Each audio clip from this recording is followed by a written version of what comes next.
Now, speaking of President Trump, because at a time when all eyes were fixed, on the Iran peace talks, United States was instead jolted by a major security scare with President Trump in attendance. Now, during the White House Correspondents' Dinner in Washington, multiple gunshots were fired. They were heard. The shooting that took place near the security screening area, reportedly 5 to 8 gunshots were fired. And as far as the pictures there are in the screens, as you can watch, this is inside a very packed ballroom where President Trump was present. The First Lady was present.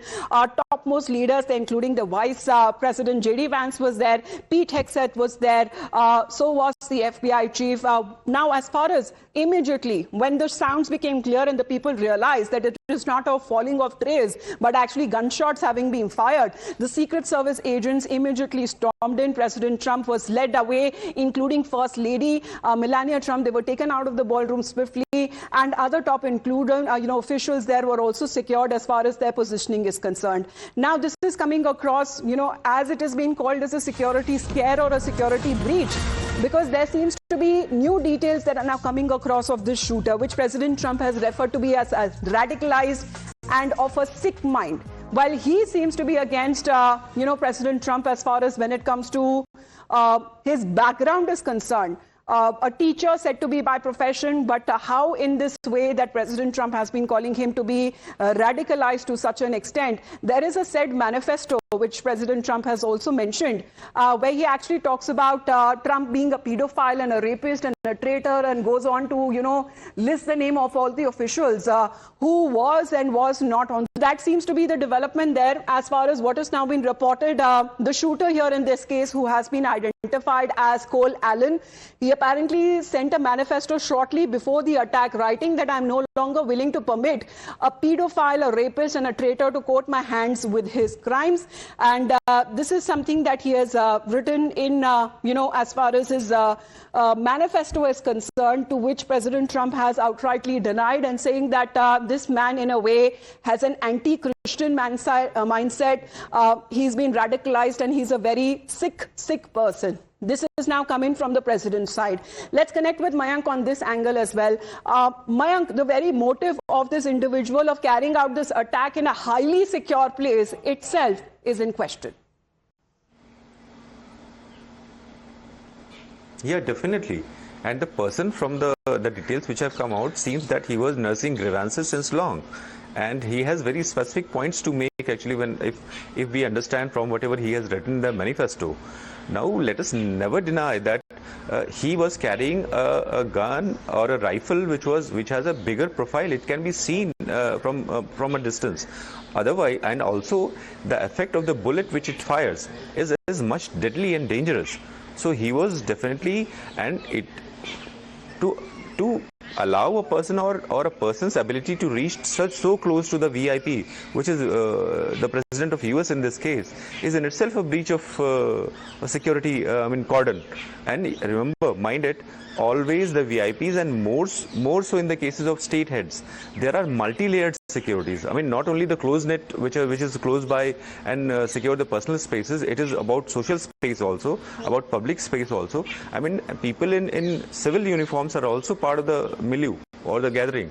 So this is a major breach in the way President himself has defined the person's personality as to be sick, and he is quoting him from whatever the analysis has been done or the investigation has brought out, that this person has been radicalized. Now, these things, it takes time for a mind to be radicalized only after getting affected, after going through literature or coming into contact with some people. So we will have to wait and watch what kind of details further come. For now, it appears to be a lone wolf attack. There are several reports surrounding this individual, his background. His anti-Trump sentiments is something that, he's been voicing that. But in that very movement, how meticulously that he is planned in this high secured zone, because he knew that not just President Trump, but top government officials, beyond that as well, leaders coming in from the international community would also be present for this high-profile dinner that was taking place in the ballroom. Please to stay on with us, Mayank, because Trump is now pushing the religious hate story here. And what has now been said, that President Trump is of the opinion that the shooter hates Christians, and he had this very anti-Christian point of view, and this is something which President Trump seems to be now focusing on, saying that as far as a radicalized mindset is concerned, identified as Cole Allen to be a very troubled guy, and there is a lot of hatred that drove him to actually go on a shooting spree. But however, he was did not, in fact, in a way, manage to even enter the ballroom. He was far from that before he was put down. But President Trump has now been claiming that the suspect behind the shooting at the White House Correspondents' Dinner acted out strongly because of his anti-Christian moves and his motives. And this is now being called upon as his radicalized mindset is concerned, which President Trump says that actually drove him to violence.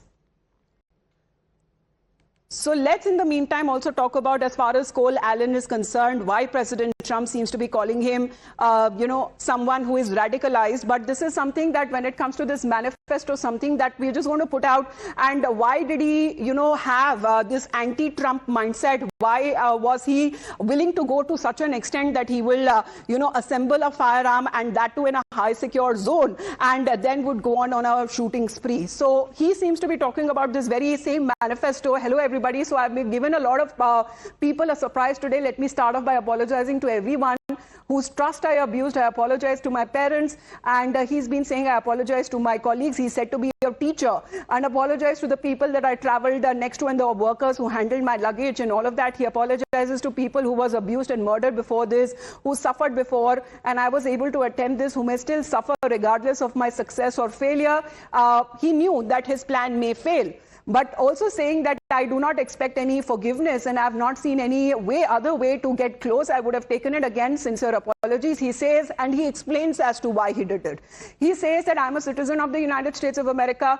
What my representatives do reflects on me, and I'm no longer willing to permit a pedophile, a rapist, and a traitor to coat my hands with his crimes. Well, I was no longer willing long time ago, but this is the first real opportunity that I have to do something about it. And something about it is something that he did was to take up arms, was to assemble that kind of a firearm, a sophisticated weapon, and that too in a high secure zone in a ballroom where the president was there, and along with high, government administration officials as well.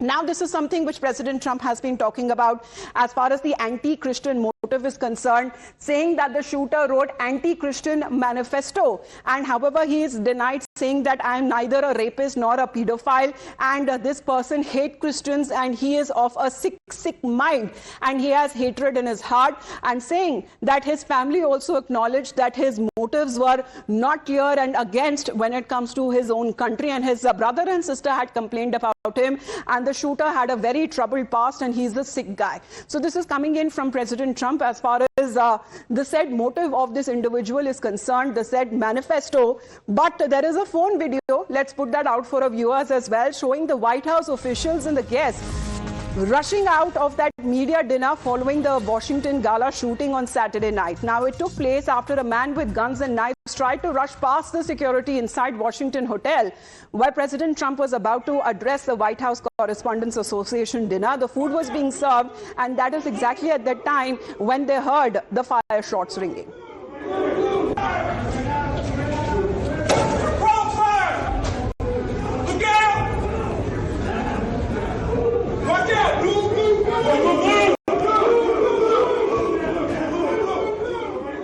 Well, Mayank, we are now getting different angles, different videos that actually, put the pieces together. However, it is still now said to be a lone wolf attack.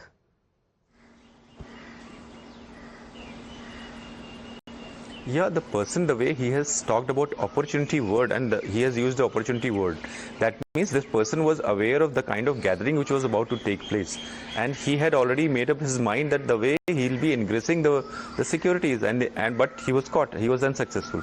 So what you see is actually, and the pen picture which is coming out, it clearly shows that the way he was nursing this kind of a grievance, and he's talking about the leadership, and leadership is in the hands of President Donald Trump.